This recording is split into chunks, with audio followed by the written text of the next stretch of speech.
be with you. So again, can you hear me? Yeah, I can hear you. Okay, fantastic. I think that we've lost you a little bit on the audio on our side. Apologize for these difficulties. That was unexpected. It's okay. I seem to have that effect on people sometimes. They go away with it. Okay, we can hear you loud and clear now. We're streaming through. We are back on live. So for anyone who dropped out, I apologize sincerely. And I think people had lots of questions. I think they were just overwhelmed by your presence and by the vehicles.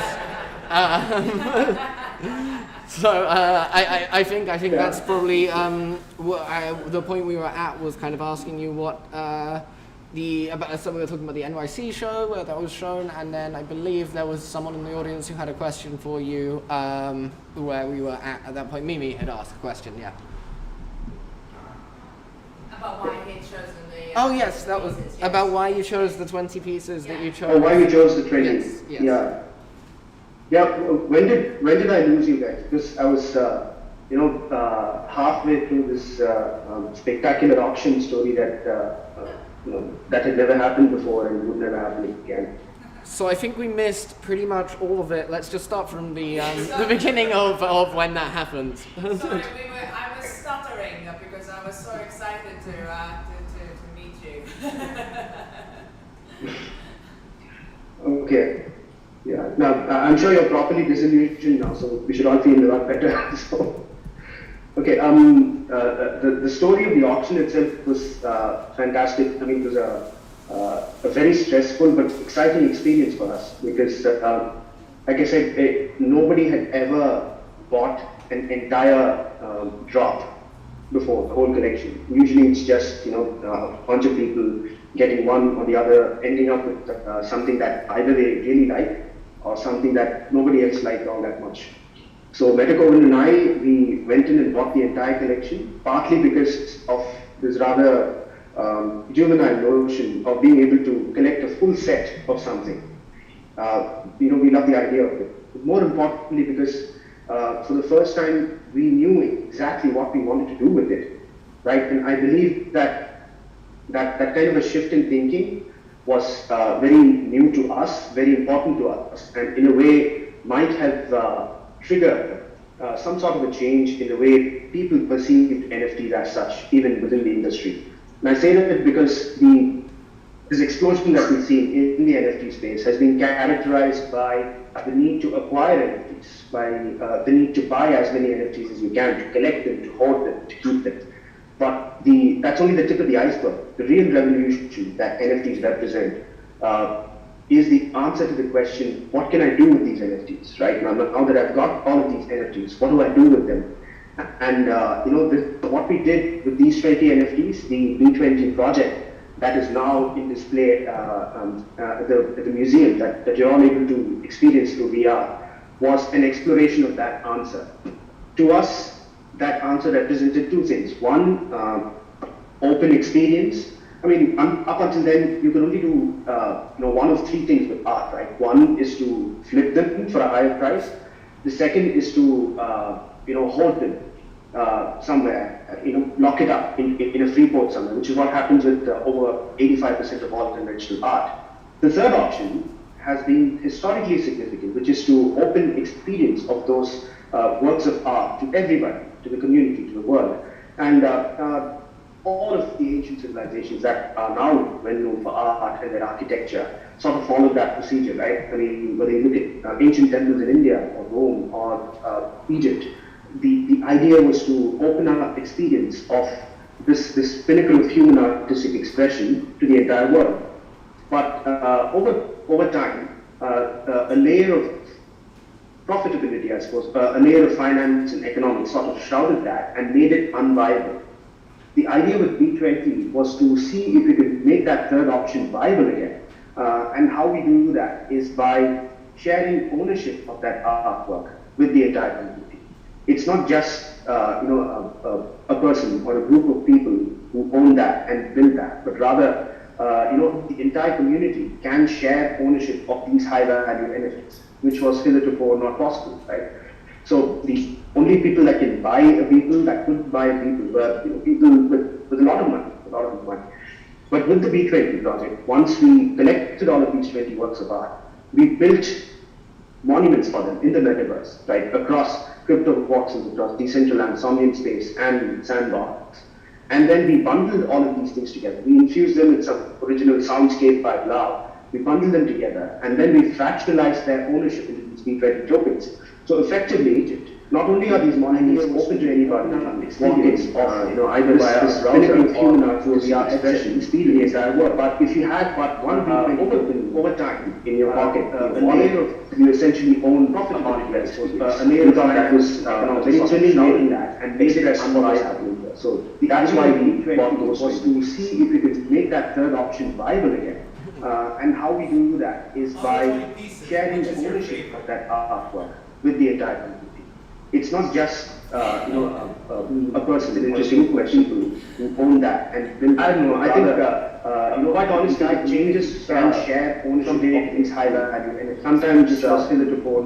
Thanks kicking the ass also. The coronavirus. Only people that can buy is at least buy it. When I buy coronavirus, people then a whole bunch of other. But with some of them, once we collected all of these 20 works of infected culture, we built is something that goes around the most people. Right? But I like crypto because my revenue to like Somnium Space and so on. So it changes from day to day. And then we enjoy all of this together and infuse them with some original. There are some days like that. We bundle them together and then we fractionalize their ownership into these B20 tokens.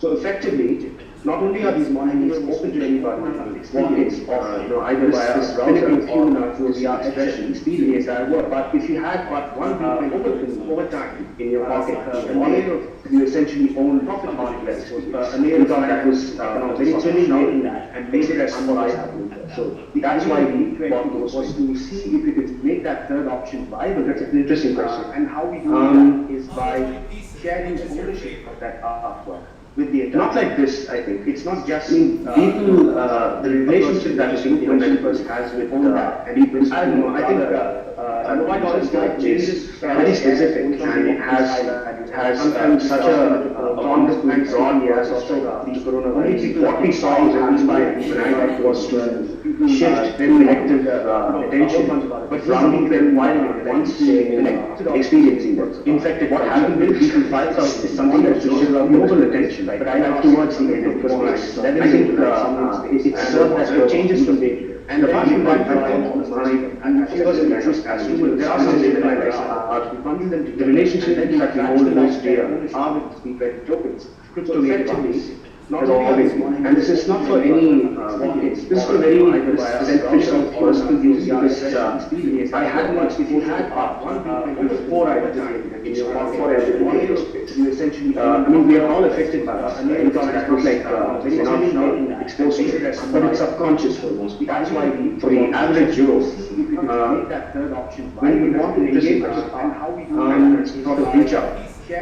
You find that it's either long term, not like this, I think, or just equally the relationship that is in and there is a third layer where people, I don't know, I think are also made to feel that your life changes very structured and it has such a bond and drawn years also the coronavirus. What we saw was by when I was to shift then collective attention, but rounding them while once they experiencing them. In fact, what happened with people 5,000 is something that should global attention, right? But I like towards the end because I think it's that changes from day to day. And the passion by and interest as usual. There are some the relationship that we hold most dear are with B20 tokens. So effectively, not always, and this is not for any. This is for very beneficial personal use because I had much. If you had one before I was in your you essentially. I mean, we are all affected by this. It was like very not exposed to it, but it's subconscious for most people. That's why for the average Euro, when we want to engage and how we do sort of reach out.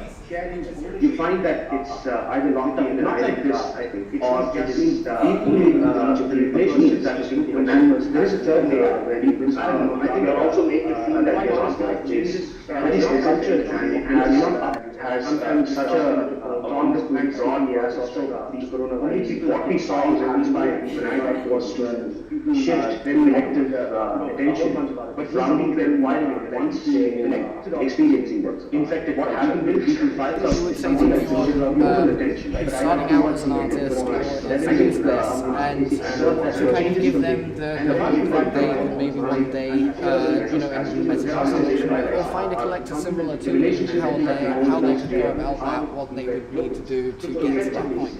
As always, and this is not for any pockets. This is for very beneficial personal use because I had much. If you had before I did it, you essentially. I mean, we are all affected by this. It was like we're not exposed to it, but it's subconscious for most people. That's why for the average Euro, when we want to engage and how we sort of reach out. You find that it's either locked up not like this, I think, or just equally the relationships that is and there is a third layer where people, I don't know, I think it also make you feel that you're not like this. That is essential and has such a bond went wrong, yes, also the coronavirus. What we saw was inspired when I was to shift collective attention, but from the environment, once experiencing it. In fact, what happened with people fight out with something that global attention. Starting out as an artist, I use this, and to kind of give them the hope that they could maybe one day, implement a solution, particularly find a collector similar to the artist, how they can go about the artist, and then the collector follow it. It's not. It's people who look for collectors first, maybe putting the chicken before the egg. Yes, most definitely. Because you need God for everyone.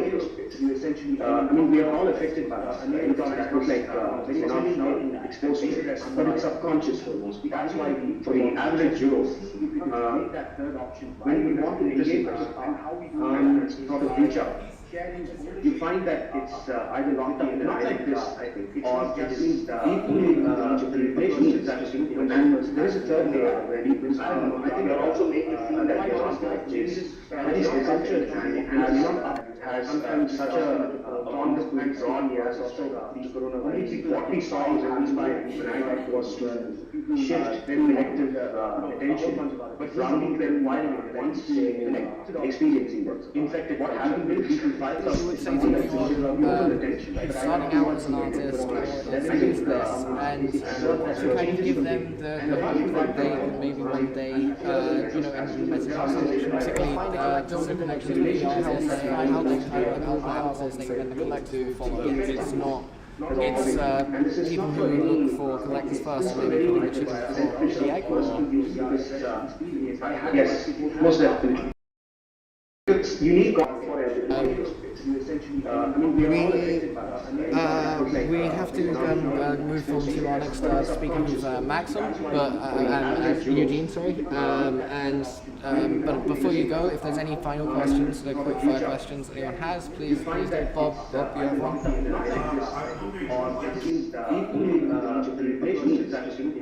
There is a third layer where people, I don't know, I think it also make you feel that you're not like this.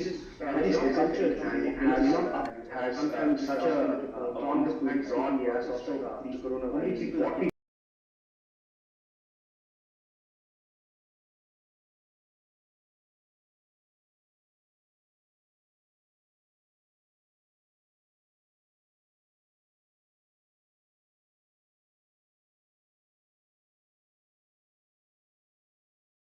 A purely digital two-dimensional format or even a 3D format to something that's layered and that's like completely crypto native. It can't exist outside of the blockchain. That's incredibly appealing.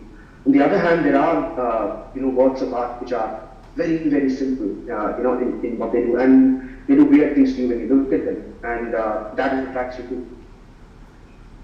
But it's not all about going by your gut, is it? That definitely is the first one, and then you try and rationalize why you like particular piece.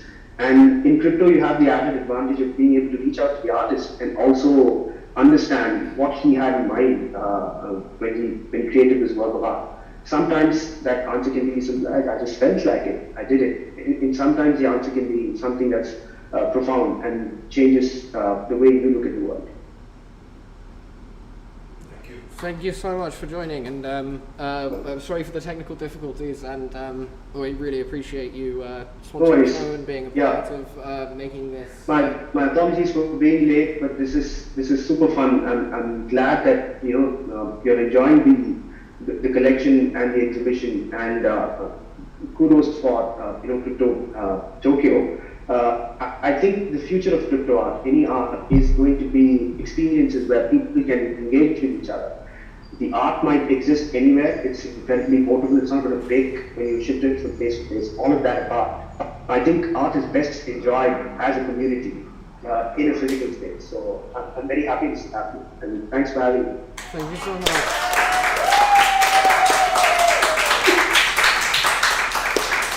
Thank you. Right. Thank you. Thank you so much. I'm going to go and blush in another room now. Bye. Okay, bye. Bye. See you around. Bye. Okay.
Do my best anyway. So, well, I mean, I've been I've been working with Maxim for 20 years now, on a whole bunch of projects from, you know, I worked with Prodigy for almost as long as that as well. So, and you know, me and Maxim do a whole bunch of stuff together. We've done, you know, music videos, we've done record sleeves, we've done, you know, and then the next sort of kind of progression was effectively to sort of, you know, I mean, Maxim's been making art for 15, 16 years now. So, you know, this sort of moving image, you know, my background is,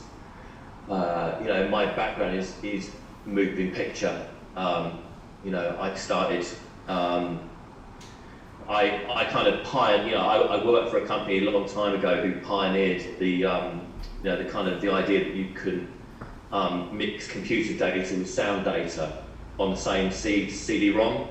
And we were basically like rock stars of our day, sort of back in the early 90s. So we were making interactive DVDs for, you know, the likes of Nine Inch Nails and Take That and Annie Lennox, and that's kind of where my sort of love for moving image really sort of started. And then I kind of progressed it onwards to sort of doing tour visuals, and yeah, and then I basically probably back in 1999, maybe 2000, I sort of, a lot of the clients and a lot of the projects that I've done over the years, they've always been clients that I've kind of sort of, I've always chosen those clients, you know, so I've always gone after people that I wanted to work with. So the Prodigy, for instance, was a client that I really wanted to work with. I felt that my style and my ethos sort of fitted the band. So I thought, well, you know, all I got to do is figure out, you know, how you know, who do I know who knows one of them. And oddly enough, I went to a wedding once and I met the guy who designed Keith Flint's clothes. So I just said to him, look, at the time, you know, I bought him a few more drinks at the wedding, and I just said to him, look, you know, can you get me a contact over at the Prodigy?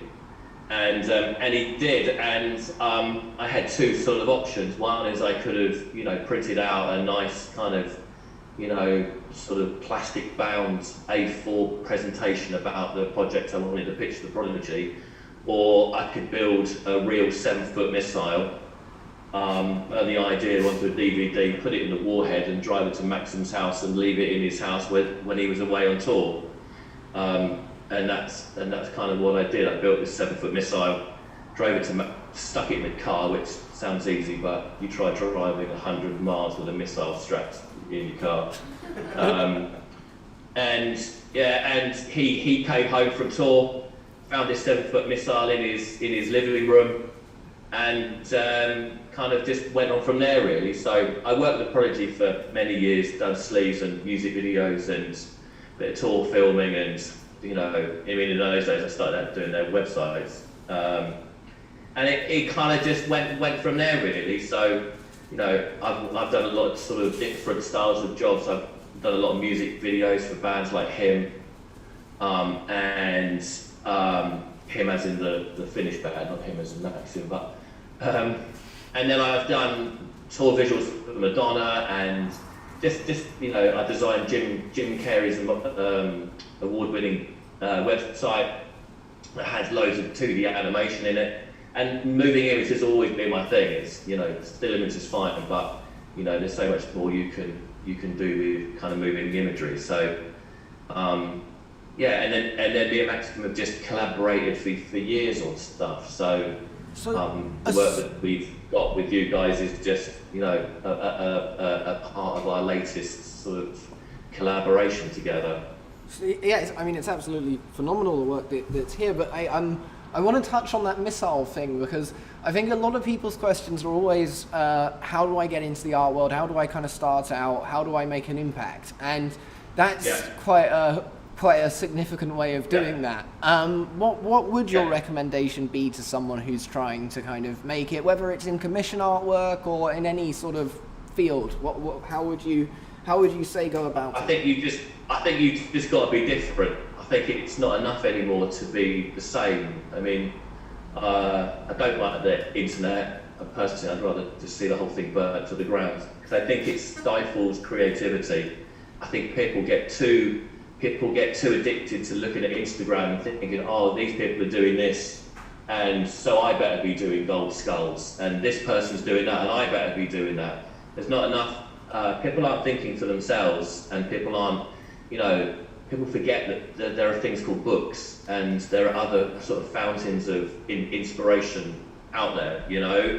I've got tons of books, and I still look back at them because I know that where I'm looking for inspiration, no one else is looking there. I'm not looking on Instagram to see what other people are doing. I'm looking. I've got my own source of inspiration, and I think starting out in the art world, it's not enough. You can't be it's not enough to be the same as everyone. You've got to be unique and different, and that's why certain people get to the top, because they are blazing their own path. They're not necessarily just following and doing the same things as everybody else is doing. So I guess that brings me to my next point. My next question is what the artwork that you're doing with Maxim on the BAE, which is fantastic. We've been displaying it here both on the screen that you're currently on and in its own little kind of sound booth, so people can really go out and experience it. What was your involvement with the with that, and how did that kind of collaborate and come around? What is the kind of I guess the ideas behind them? Well, a lot of it comes from Maxim's original paintings. So Wolf, for instance, was a painting that he did a number of years ago, and it's sold, and I think it's in someone's house in the west coast of America somewhere. So a lot of the stuff that we do is basically based around his paintings or concepts that are from his paintings. So we'll just, we speak every day, and we come up with different ideas, and so. Wolf was a painting, and I said to him, well, look, we could bring it to life. We could, I got the motion skills to, take the concept of Wolf and evolve it into something where, it kind of moves, and then mix that with the fact that Maxim creates his own sound, and it's Maxim's voice on Wolf. You're really getting a kind of, a quite an incredible sort of mixed collaboration media piece of work. And the piece you can see behind me here, this Lepidoptera is, Lepidop is I think it's Latin for butterfly or something. But we've taken the word terror and kind of evolved it. And this piece here we especially made for Cryptokyo. And again, it's the butterfly is based off a series of paintings and prints that Maxim has done, and I've just taken the concept and sort of run with it really. And that's what we've done with most of the pieces of work. We'll chat about something and we'll go, oh, what about like with the grenades that we do, the grenades with the heart in it. That starts as an idea, and then we did print versions of it, which sold really, really well. And then we started doing moving image versions of it. So you get a glass grenade with a beating heart inside of it. And actually Maxim also makes a sculpture of it, which you find it's difficult to post out. It turns out the postal service. It turns out the postal service is quite funny about grenade sculptures being posted. That's really interesting. Well, thank you for explaining the work in the show. We're honoured that you would bring one specifically for this. Why? So you said you didn't really like the internet and all of this sort of stuff. What attracted you to NFTs in that case? And why kind of move towards that? Was it that it was kind of a new medium, or did you think that it would bring more freedom to the artist to kind of be exposed to an international audience? Was it the kind of what part of it was it that attracted? I like the internet as the concept. I think it's just got spoiled, and I think we need to have a new one. And you can only apply to be on it if you're making great work. But that's my old school sort of approach to it. I think we don't see them as NFTs. That's the thing. Like they're just moving pieces of work. Whether this is on a screen in a picture frame hanging on the wall in your house, or whether you've collected it and you watch it on your phone, like the NFT thing, from my perspective, is it's just moving imagery, you know, and in the same way as you would buy traditional art, you know, from an art gallery, and you hang it on your wall, you know, that's, you know, I kind of see it as a sort of as an extension of that, you know, rather than its own form. And I think what we're doing differently with these NFT, you know, works of art is, you know, we're kind of offering bespoke versions of them as well. So, for instance, if you buy this Lepidoptera behind me, and you know, so you will own that one. We will also create for you your own version. So say you don't want it in pink, but you wanted it in blue, then we will make you a blue version. Or if you didn't want the word Lepidoptera, but you wanted to say your name or your logo or your company branding, or I don't know, whatever it is, we'll swap out the neon sign. So you get a Lepidoptera, but you also get your own custom version of it as well, which you know, I don't see anyone really doing that sort of thing. You know, if you buy the Vader or the Cutlass butterflies, you know, we'll send you an A0 print. I think it's A0. You know, so we're, you know, it is moving imagery, and I guess they are NFTs because you can buy them digitally. But we're bringing reality. You know, we're bringing real world into it as well. That's, I mean, that's been an ongoing theme throughout the talks today as well, as and the presentations, and I think that's really important, is how we're going to make this into a physical thing that people can understand, and bring it beyond just this digital space that it's currently stuck into. And I think that with yours and Maxim's work, that's exactly what you're doing. And with that in mind, I wanted to open the floor to any questions that anyone might have about for Eugene about the works. Yeah. So how long does it usually take you to finish a project with Maxim? Like from start to finish, you guys just kind of hang out, just throw ideas at one another, and then what's the process like? I didn't really hear that. So the question, the question was, how long does it usually take for you to create a project with Maxim? Does it? Do you just kind of throw the ideas out? How long from start to finish does this sort of work take to create? Because it's quite detailed. It's a creative struggle of months, you know. To be honest, it doesn't take very long. I've been doing this 20 years, so I've got my own pipeline. You know, I contract over at Pixar, so I kind of have all the skills to be able to do these things quite quick. And you know, it's you know, the speed of it is basically because, you know, Maxim and I have the same values in life. We have the same vibe. You know, we think exactly the same. You know, the art that we make is all slightly anarchic. It's got a punky undertone to it. And you know, because we're comfortable in what we're making, and we know what we're making, we can make it quite quick.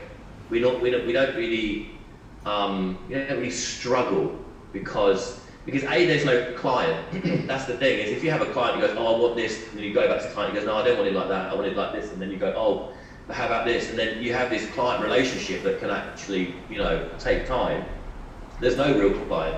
We're just making things that we like and that we think look cool. And, you know, I can make rough, grimy, punky looking pictures in, you know, faster than most people. So, because I've been doing it 20 years. So, you know, the concept comes simple and quick because Maxim and I have the same values and creative mind. And, you know, so it doesn't take us, you know, there's no real struggle, you know, Yeah. I know I've got a follow-up question to that, and this might be really boring and technical, but what programs do you use is something that all digital artists are interested in knowing.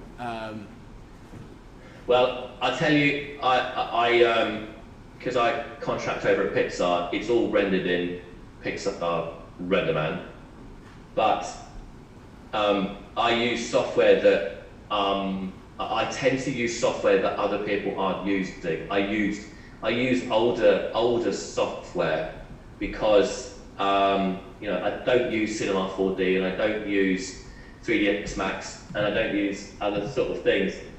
I use software that no one else is using because I want to create, like Celeste, for instance, is it's done in an old piece of software, and the effect that you see in Celeste is a screen grab. It's actually it's actually the real-time viewport, and people look at it and they wonder how I get that effect, and it's like, well, I'm using software that was discontinued 5, 6, 7 years ago, so it has this old authentic look that I like. So I won't tell you what it is because you're going to start running out and using it, but it's just, and that's what I think differentiates, me and Maxim from these things, is that we're not, it's not just, oh, what's the new thing, oh, what's the new cool bit of software, we're old school, and we're making old school art in a digital new world. I suppose. No, I really like that. Carlos, you have a question? Which did you have more fun bringing to life?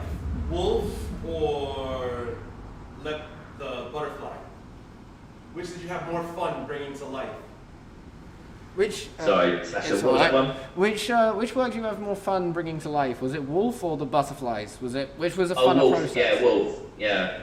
Because Wolf has a great story to it. She's trapped in this dream. She's she's running on the spot. To the right of her is the wolf, and then to the left of her is certain death as well in this war that's just gone on. You don't know what's in her wicker basket. It's like and yeah, I think Wolf is Wolf's my favourite thing, and we have other versions of Wolf. At some point in the future we'll release just her, and then maybe we'll tell you a bit more about the story. Because the thing about Wolf is that it's a story, like the other butterfly. I mean, the Terror Show has a story to it. It's an old Victorian curiosity show, where you would insert an old English penny, the curtains open, and inside there's this magnificent golden butterfly that someone's collected or brought back from far away lands or whatever. So I like that one as well because that has a story. So we're not just trying to make moving digital art that is disposable. We're trying to make things that especially Wolf, it does make you think. And there's lots to look at, and you're wondering, we're asking you questions, where is she going, which way would she go, so yeah, Wolf, I think. Wolf, yeah. Thank you. Thank you. Is there are there any other questions for you, Eugene, before we finish up, or we ask kind of? No, I think. Is there anything that you want to add, or is there anything that you would like people to know about the? Oh, sorry. You got one more question. Since you're working with Maxim, are you guys planning on using any music as an NFT? Because it's one thing to have a moving image, but will you create any specific music that is specifically, selling it as an NFT, as a music clip, and then having the image attached to it, or are you going to separate them or combine them? What would be, I guess, how would you use music in the NFT world, especially since you're working with Maxim? It's still combined. It's all this, you can't have a visual without the music, and sometimes you can't have the music without the visual. So the two things work together. Ice Cream is a great piece of moving imagery, but you put the twisted, ice cream van noise with it, and suddenly it comes alive. So you know, all the audio is created by Maxim, and you know, we discuss the music and the visuals before we start. And I go, okay, well look, what I'll do is I'll do this, and he starts thinking about the sound, and maybe he'll have a play with this, and he'll send it to me, and then. Because sometimes I like sounds to be able to make visuals too. Like I find cutting far easier if I've got a tune, you know. So, you know, because then I get a rhythm and a pace. So the work at times will go backwards and forwards, a number of iterations to sort of, you know, he'll do something and then I'll go, oh, actually, I can re-edit. Because that's like a lot of, you know, like this one behind me, it's actually cut together. It's cut to the music that he's written. So. You know, not only are we creating nice, pretty visuals, but we're also creating bespoke sound with voice that tells the story, and it's you know, they're both as important as each other within the creative process. I don't believe you can have one without the other, and I don't believe, and that's the great thing is working with, you know, some of Maxim's, you know, sound, you know, music caliber is that. We don't have to go online and buy a, you know, off-the-shelf piece of sound and try and shoehorn music and visuals together. You know, all the pieces that we create, you know, they sit together as a very tight, creative work of art. Yeah.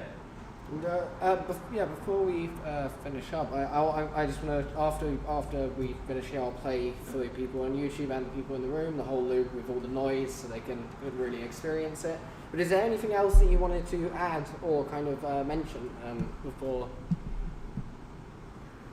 About or? Not sure. I mean, I think you know, I think a lot of these, I think, you know, the progression of things is kind of what you guys are doing is you know, and this is certainly what sort of me and Maxim are sort of progressing onwards, is this fact that, you know, moving imagery, you know, can be on a screen, surrounded in a frame, hanging in your house, you know, or in the foyer of your office, or kind of wherever. So I think, you know, whilst, you know, it's sort of, you know, bringing moving picture into traditional art styles, I think as well is a progression, and, you know, combining those two things. You know, a lot of the, you know, we, like for instance, you know, we have an Unreal Engine version of Wolf. So you know, you can buy that, and every time you play it shows you different things. So if you run it during the day, it's daytime. If you run it during the night, it's nighttime. The weather changes. So 1 minute Wolf, you know, the landscape is sunny. Next minute it's raining. It could be snowing. There's lots of ash that flies all over the place. The sound can change. So we're really sort of, you know, and we have a version of that of Wolf that, you know, people can buy and see. And I think that you know, this butterfly is fine and it's great, but imagine if it, you know, imagine if you spoke to it, or imagine if you waved your hand in front of it. And those interactive versions of NFTs, I think for us is a kind of evolution of one that we're sort of pushing forward as well. So, yeah. Well, that's really fantastic, and it's great that there's to work with someone who's interested in pushing kind of the buck forward as well, because that's what this show is all about. And I think that thanks to, in a huge way to your participation, has helped move the kind of the envelope, I guess, of NFTs. And just wanted to say thank you so much, Eugene, for coming and speaking to us and sharing your wisdom as well, because speaking with someone of your magnitude who knows this much about creating digital art, I think is incredible for any artist to hear. All right, good. Well, I'm glad it was. And again, sorry Maxim wasn't here. No, it's all right. I think it was probably with all the technical difficulties. I think it probably. It was a different, yeah, it was a different sort of talk, and then maybe you'll get Maxim at a different time, and you can have a different style of chat. Yeah, no, fantastic. All right, thank you so much. And we're going to play all of the Maxim things now for people to see on YouTube, and also on the thing which they can buy at the show. And then we'll also be playing them through the television for everyone here who's present with the sound. So you have to go to the sound booth to listen to them. Thank you so much again, Eugene. Thank you.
Run, Red Riding Hood, with your basket and heels. Run, run, I know how it feels.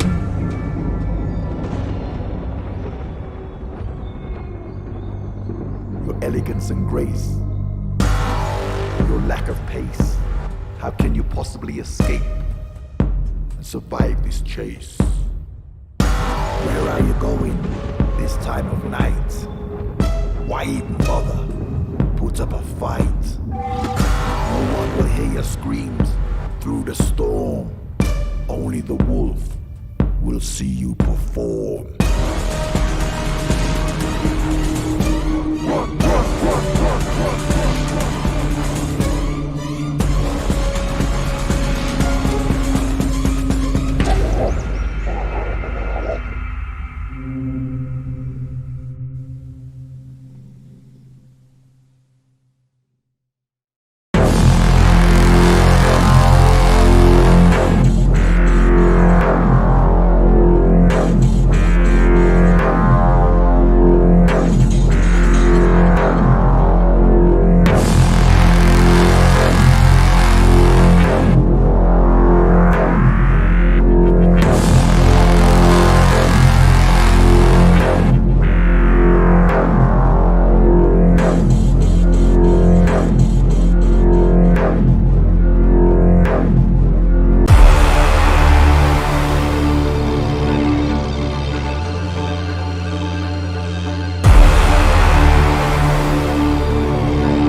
we'll be right back with Tom Badley. We're just working through, we want to make sure that the connection issues are sorted, etc. So please stand by. Maggie.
Red Riding Hood with your basket and heels.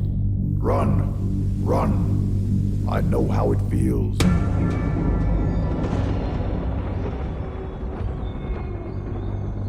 Your elegance and grace, your lack of pace. How can you possibly escape and survive this chase? Where are you going this time of night? Why even bother? Put up a fight. No one will hear your screams through the storm. Only the wolf will see you perform. Run, run, run, run, run.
So we're just playing some of the different projects that we have on the BAE while we wait for Tom to join. Again, this is Olmo, New Face Over Time, NFT. There was also Lasergun Factory's Form project, and we are also playing, we will be playing Tom's one as soon as we have confirmation that he is in the Zoom. Thank you so much for bearing with us. Thank you again.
Sorry, this project that we're playing while we're waiting for Tom to join is called Form by Lasergun Factory, or Jason. You've seen it a few times. I'm just going to play it one last time for you.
So Tom has just joined us now, and he's joining us from Poland, an undisclosed location.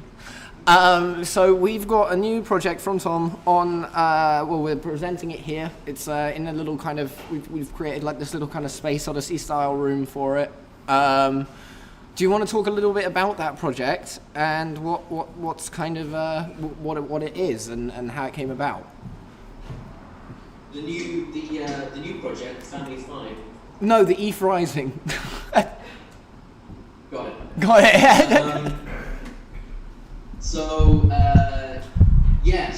it's 5 works. There's one, as I envision it, is in the center, and they're all classical scenes, various gods and goddesses. And the inspiration for that work really came from several places. Basically, a little background. Since coming into this space, something I've done pretty much from day one is I've taken the idea of cryptocurrency and I've used that to build a concept around my work. And that's nothing new. A lot of crypto artists in the NFT space have done the same thing, where you see a lot of art in the space that has a Bitcoin symbol or has an Ethereum symbol or whatever, and then you can call it crypto art. You get the crypto art badge because you're using the brand of cryptocurrency in your artwork. Well, my background is designing, printing money, and the whole idea of physical money, coins and banknotes, is that you're essentially you're branding a currency, you're branding a country, you're branding an issuing authority. So I felt like, even though this is sort of a well-trodden path, a lot of artists have done this before, I felt like I had an obligation to do that with my art in space, and that's something that I've done since I entered the space in 2019. A banknote is a small, concentrated place to pack a lot of meaning, because it's incredibly layered artwork and it's incredibly detailed, and kind of unlike any artwork you normally see in a gallery, it's so detailed, involves so many different processes in the same very small area that, and it's the perfect place to put a very layered meaning of artwork. And what I've done for the first time in my work with these pieces is I've kind of expanded the banknote format into something a bit more ambitious, a bit larger. Even though they are quite small, they're sort of, there's just a lot of detail there in my work. And it takes the idea of a banknote and expands it out to something that's quite substantial. And the theme is Ethereum. So I was really looking at what Ethereum represented for me, what Ethereum, the Ethereum brand, what it could mean, and how to expand on it. Because when Ethereum started, when all cryptocurrency starts, it's this experimental thing, and then it develops its own personality. So it's got to the point now where Ethereum, some really serious stuff is happening on Ethereum. Ethereum is interesting because on the one hand, it has its brand is very fun and very playful and kitsch and sort of effeminate. There's lots of rainbows and alpacas and UFOs and kittens and stuff like that, and sort of quite childlike in many ways. And on the other hand, Goldman Sachs is issuing bonds on the Ethereum blockchain. So there's this other side to it. It's very rigorous and has a lot of gravitas and has a lot of, it is quite sort of, big brain stuff. And I wanted to represent that transition in this artwork. So you've got this, it's using all those kind of proprietary processes of banknote design and banknote printing. And it's got these very kind of heavy classical themes, and at the same time it's kind of kitsch and camp and playful. So I think for a second, what I'm going to do is I'm going to pause you there, and for the people in the room, this might be a little bit confusing, but for the people on YouTube, we're going to play the Tom Rising promo trailer, so they can kind of see what you're talking about, and then we can jump off from that point afterwards. Cool. All right.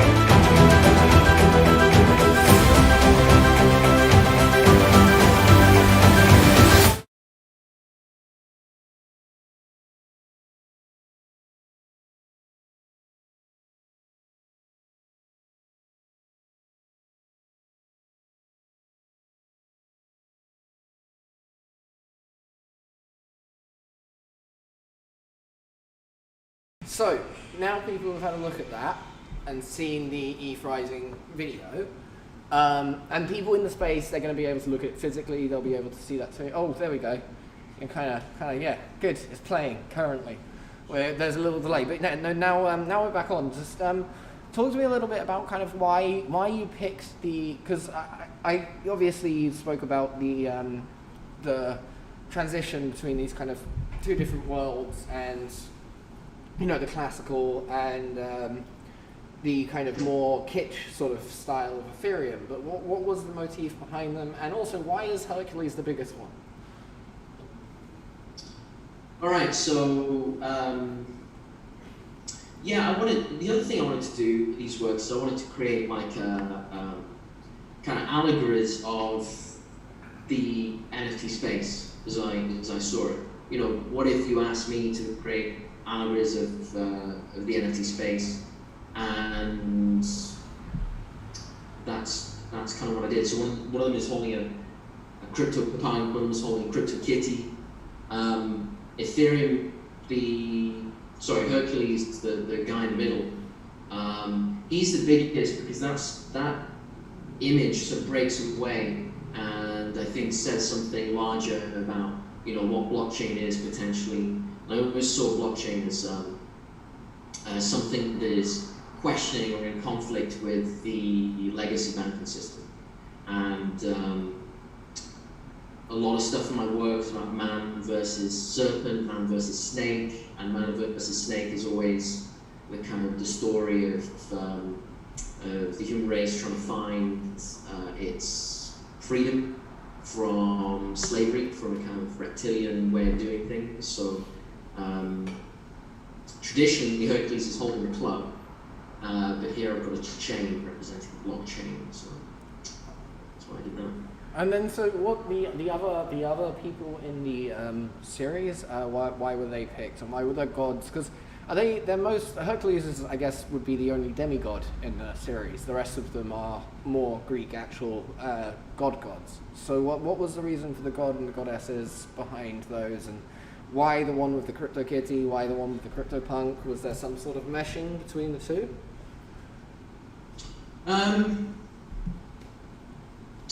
Yeah, it's interesting. I wanted to represent something about Ethereum that's rigorous and has gravitas, that is sort of something eternal. And the route one to do that is to borrow from classicism. Where I went with it is not so faithful to the original stories. Where I went with it is kind of, I inserted a lot of artistic license there. I mean, Athena, which is the, she represents creativity, and among other things, many other things, but creativity, the arts. So she's holding the crypto art, and the boy there, which is originally a sculpture of Ganymede. But I used Aquarius and Ganymede interchangeably, as Ganymede ended up in the Aquarius constellation. And I sort of, okay, this is going to sound really weird, but I saw that as a kind of like a Peter Pan figure. And that to me represents the kind of the childishness, the childlike, the kind of juvenile side of Ethereum. And so it's kind of ticking off these points. In the middle you've got Hercules, where it's like this big allegory of like man versus serpent, man versus reptilian slavery, whatever you want to call it, transcending the legacy banking system. And then you've got the arts represented by Athena, like crypto art, and then you've got this boyish kind of effeminate side to Ethereum, and that's what I wanted to do. And they all take the form of these, I guess you could call them certificates in a way. There's the format of them is borrowed from the kind of the bond certificate format, with the ornate edge and stuff like that. The way they've been produced is using. That's actually what I was going to ask. Is what is your process, and how do you start building like something like that, because a lot of people have seen this, and you know, I've talked about it being plates, and the first thing they ask is he insane? So how are they created, and how long does it take you to create like a work of art in this way? Because I don't think there's anyone else on the planet who makes art in this kind of level of detail. Yeah, so I mean, to print art like that, you can't use commercially available print techniques. So you have to use banknote printing techniques. Literally, you know, how they print money is how similarly, you know, how I've printed these artworks. So it's using very, very highly detailed litho printing. And whatever you see in the background of the banknote, that's all litho printing. It's all lithographic printing. And lithography is like that's like a thing that artists use all the time. It's nothing new. But this is very, very, very detailed version of it. It's not like hand lithography. It's something a little bit extra. The actual engraving technique that I've got going on there, that's all by hand. That's probably the most time-consuming part of it, because every single one of those marks is put there by hand, and you have to kind of like conceive of all the contours that you want to represent, and know the direction that the line is going, and how you're going to articulate each like part of the body and everything. Yeah, it takes some work. So the mock-ups are done in digital, and then afterwards you have to hand carve all of that into a physical plate. Is that correct? Well, this is all lithography, so there's no carving as such in this one. But yeah, if it was the steel plate, then it's basically, it uses some computer techniques in between you actually, you know, hand drawing this stuff and it going on the plate. So it's transferred by computer, but you wouldn't be able to produce this with commercial print technology. And also, if you've got any UV torches handy, under certain wavelengths of UV, the artwork fluoresces under Yes. UV, and that's another thing you can't do with like normal printing. No, So we've been looking at that. So is it from your undisclosed location that you managed to get all of this done, or is it just because you've worked out how to do this? Like how, without giving away your secrets, how do you know how to do what you do? Well, you could only know if you worked in the industry. So, you know, I worked in a factory that printed money, and I worked there as a designer. So I was designing these documents and things like this all the time. So I had to be aware, intimately aware of all the processes involved, and that's what makes it unique. That's what makes it, unlike any artwork that's being produced today, because you'd only know it if you're in a very, very niche part of the print industry. The print industry, the part that has to, print money for the world. So there's a reason why that knowledge isn't shared, is because everyone would just be printing their own money. Is that why you're in an undisclosed location? Yeah. We'll say that. Sounds better. So you have a kind of, your first series was obviously the series that was based on modern day figures, but this, I know you really like the idea of kind of alternative realities, and does that sort of play into this series at all, or is that something that's kept completely separate in this one? Well, I've already made lots of art where I've used living people and without their permission, and also people in recent past, and there's lots of cool things about that because you have an instantly recognizable face, and so your art has you get all the recognition from using someone who's celebrating. But then your art is tethered to that person, and that person's behavior, and that's a living person. So, they can mess up from day to day. They can say stupid things. They can they can do things that people don't like. So your art is tended to that in a way. And I wanted to get away from that a little bit, and that's the place that I was in when I started making these. So classicism, love, mythology, love, history, and classicism is a way of introducing some eternal ideas into things that are very new, like cryptocurrency with blockchain. So that's the direction that I chose to go with these. Right. And obviously people can buy them on growyourbase.co, and you've been working with them on this project. This is obviously the Grow Your Base kind of, I guess, premier sort of art project, and they're bringing this idea of physical and digital, and how do you, because that's been a theme, again, I was speaking with Eugene obviously just before this, and that's been a theme throughout these talks, is people talking about how we can bring NFTs to the next level. That's a theme with Cryptokyo, is bringing NFTs into the physical realm and showing how you can live with this stuff. And how do you see, so in the last 3 years we've seen NFTs come and, crypto art specifically, become something which people can actually buy, sell, collect. How do you see the next 3 years playing out, and what do you think's next for this market?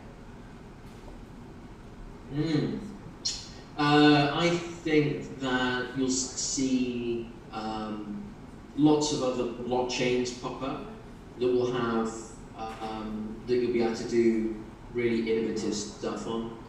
Maybe, people are exploring Tezos right now. That's a new thing. Maybe Solana blockchain looks kind of interesting, or the Solana ecosystem in general.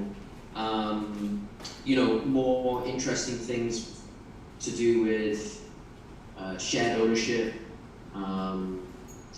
backing things physically with with commodities held in vaults that you'll be able to tokenize. I think social currency is going to be a really important part of the ecosystem going forward.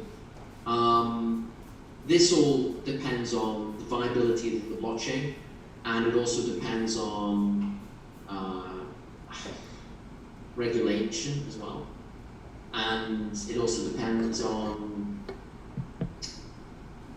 the electricity staying on. Because Eugene speaking before me, it's interesting saying I don't like the internet, and we assume the internet is going to stay on. We assume that we wake up and we assume that it's just there, it's just part of life. It could all go away.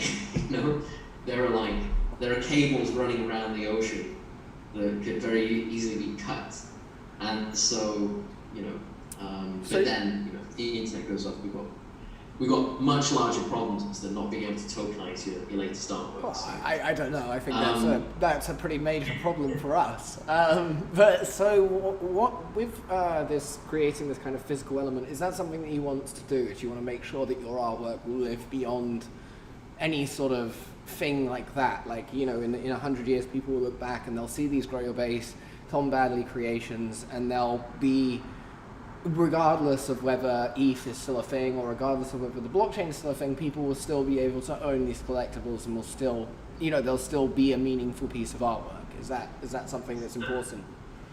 Absolutely. So that's something I was just about to say. The whole point of doing physical and digital is so you're offering two levels of value, because to be a solely digital artist is great. It's fantastic, but there is so much there's so much value with physical, having something physical brings, that's just undeniable. Everyone likes to think that we're going to be, not everyone, but there is a large subset of people who think that, the future is digital, and your physical body is just going to be suspended in a tank, filled with amniotic fluid, and then your brain will just be uploaded to the metaverse. No, we're going to interact physically. Physicality is really important, and holding something physical is just the physical artwork just offers so much value, especially someone in my position where the physical stuff is impossible to make otherwise. It's so unique and requires all this proprietary knowledge. I have an obligation to make physical work. So totally. Artwork that can outlive the artist's lifetime is, that's the name of the game. That should be with every artist. And I think a lot about. I don't think about what's happening now. Just like, again, like referring to the last speaker, Eugene, he was saying that everyone is sort of jumping on the next thing, they see on Instagram someone doing stuff with skulls, and they say, I'm going to make loads of skulls now. They see apes, and I'm going to make loads of apes now. I don't pay attention to that. I'm thinking about, after I die, what will be relevant. I'm thinking, 2 times my lifetime's what's going to be relevant then. That's what I'm making art for, as weird and kind of crazy as that sounds. And I think that should be a way every artist should think, because then you get away from the noise of the present, and the present is really noisy. So, I think that's really good, Tom. I really I think the series that you've done is absolutely fantastic. I think it's one of your best. We do have the high band UV here. Gives me a little bit of a headache, but a lot of people are loving kind of searching for the details. Is there any particular part of it that we should be looking for the kind of fluorescent details in?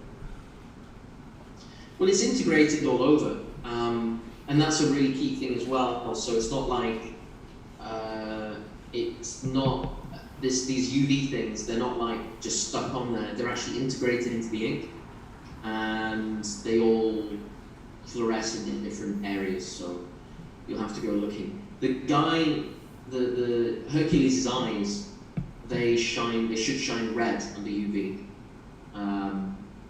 and everything else should be yellow. So he's got laser eyes; they should be red. It's all over. It's integrated into the design. No, fantastic, and it's really exciting. I think there's a whole unboxing experience that goes along with it. Thank you. Before we ask for anyone for any questions, the same as I've said with everyone, do you have any kind of finishing thoughts that you want to, other than the fact that obviously if you want to buy this, you can go to growyourbase.co and /projects Tom Badley, and it's there. But is there anything else that you would like to add to this before anyone asks any questions? You can also find them on my site, tombadley.net. It will reroute you to Grow Your Base, or you can receive a checkout there. So that's it. Fantastic. But is there anyone who has any questions for Tom? Yep, I got a question. Actually, it's a 2-part question. So the first part is, what inspired you to go through the gods and goddesses with Hercules and Athena and all of them? And second, when someone purchases your art, do you go to produce a physical form to mail to them after the purchase? So the second question, only if it's advertised. So there's some things that I do that are pure NFTs, and there's some things that are NFTs backed with physical. If it's advertised, then, but it really depends. Like some things are, I've got some NFTs where they're like, if you buy this, then it kind of commissions the physical work. So I've done stuff like that before. And to make some of these artworks, it's not like a 5-minute thing. It's actually a good few months of work sometimes. The question about the gods, why did I choose these gods? Yes. I think I already answered that one. You did a little, but I maybe asked in a different way. I asked more about kind of the demigods and the difference between them. But why? I think our question is why the Greek gods? Right, exactly. It could have been any other god. It could have been, you could have gone into Indian gods. You could have gone into, in that kind of setting. Why these particular 5 gods out of all of the gods that you could have chosen? Right, so that's a tricky question because when you, all right, I'm thinking a lot about the audience that it's going to. So you cannot make an artwork that is universal. Correct. Can't do it because we, as a world, are so fragmented by language and culture that it's impossible to create something that has this global, overarching thing in one image. Just impossible, because everything you choose has an inflection from a particular culture. And classicism, it just so happens that classicism, I should say, has been the most exported, the most understood. And so although it's not universal, and it's not global, and it doesn't reach all areas of the world, to the audience that I'm talking to, it is most understandable. If I was to use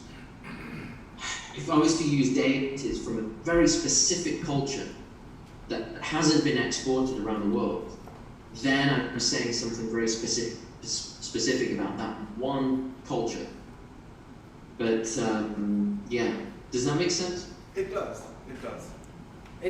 So it's almost that because your main advertisement is towards, I guess, a Western audience. It's the Greek culture is kind of the birthplace of a lot of Western culture. So that's the kind of idea of is that kind of what you're thinking along those lines? Yeah. Yeah. And I don't want to be. Yeah. I mean. No, I don't think there's any connotations to it. I think it's just it makes sense to market to people who are understandable, and they are part of our lives. We've grown up with those myths more than we would have grown up with the myths of other religions and things of that nature. They spawned into our own zeitgeist, I guess is the right word. The other thing about those gods is they're not actively worshipped, right? And that's really important. Because classical gods, they're very much of the past. Whilst a lot of deities are being actively worshipped still. So when you use deities in your work that aren't being actively worshipped, then you can kind of separate them from their original context. Just as in Japan, a lot of classicism finds its way into design. And it's totally lifted out of its original context, and that's fine. If you were to do the same with Indian gods, then you're completely messing things up. You're getting things ass backwards there because that has active connotations that is like living. So. The classical gods are a nice placeholder to express a general idea. They're just a nice thing to work with when you want to say something when you want to express something with some gravitas. They're universally easy for anyone to kind of get involved with.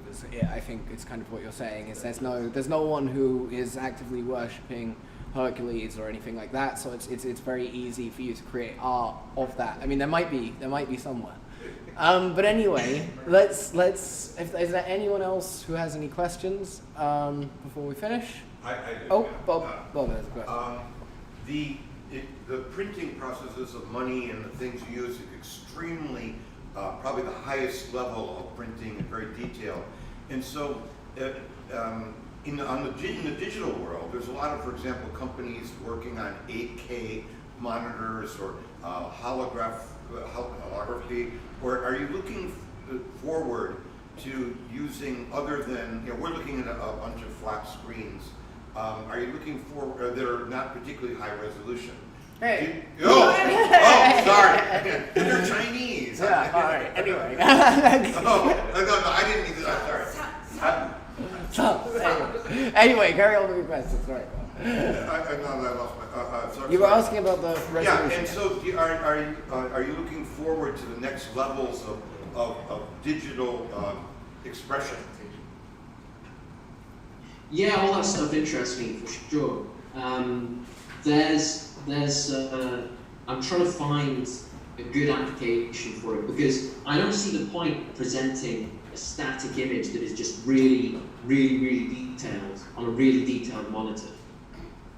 You know what I mean? Yeah. There's a normal static image that in real life, like computer monitors are made for moving imagery. So, yeah, I want to find a good application for it, and it has to be animation. It has to be zooming in or something, or it has to be something where the definition is like a key component of it. So yeah. Because you work mostly on and that's the final question, which I'm going to just throw because I throw this to every artist. Is what technology do you use? What applications do you use? Photoshop, Illustrator, and some bespoke plugins, and some programs that interface with the plates, and then after that, you know, the print processes of letterpress, intaglio, lithography, silkscreen, everything. And that's it. Fantastic. Thanks. Thank you so much, Tom. We'll play you out with the ETH Rising video again, and thank you so much for joining. It's been an absolute pleasure to have you. And if anyone wants to purchase Tom's work, you go to growyourbase.co or tombadley.net. Is that right? Yeah. Yeah. And where can people follow you on Twitter, social media, etc.?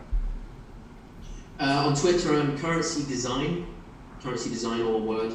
And on Instagram, I'm Tom_Badley _ crypto art. Tom Badley crypto art. Fantastic. Thank you so much, Tom. Thank you.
Okay, I believe you can probably hear me if you're listening on YouTube.